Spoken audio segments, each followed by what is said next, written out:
আসসালামু আলাইকুম।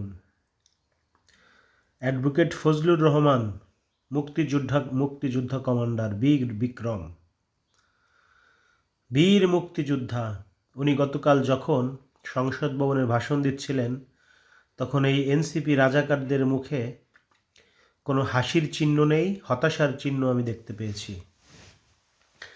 তিনি যখন বলছিলেন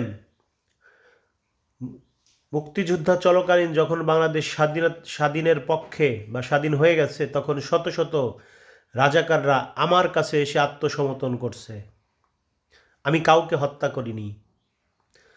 বিনিময়ে রাজাকাররা কি করেছে বাংলাদেশে আপনারা সকলে জানেন, তাদের চরিত্র কি আপনারা সকলে জানেন।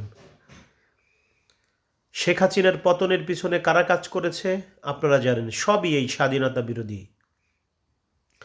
এবং আওয়ামী লীগ যদি বাংলাদেশে ফেরত না আসে, বিএনপির পতন ঘটবে এই জামাতের হাত ধরেই, মনে রাখবেন কথাটা।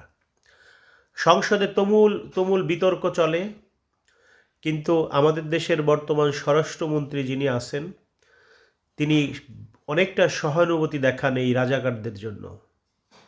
বর্তমান প্রধানমন্ত্রী যিনি আছেন তিনিও দেখান, তার দলের নেতাকর্মীরাও দেখান। রাজাকারদের সাথে কখনো আপোষ হতে পারে না, ওদের রক্তে বেইমানি সব সময় ছিল। আওয়ামী লীগের জন্য ছিল, আপনাদের জন্য কম ছিল, কারণ আপনারা, এই বিএনপিদের বলছি, আপনাদের জন্য একটু কম ছিল, কারণ আপনারা ওদেরকে ভালোবেসে কাছে টেনে নিয়েছেন জিতার জন্য ইলেকশনে, যেটা আওয়ামী লীগ করেনি। ভবিষ্যতে করবে কিনা সেটাও জানি না, তবে এটা ভালো না যদি আওয়ামী লীগ দেশে ফেরত না আসে।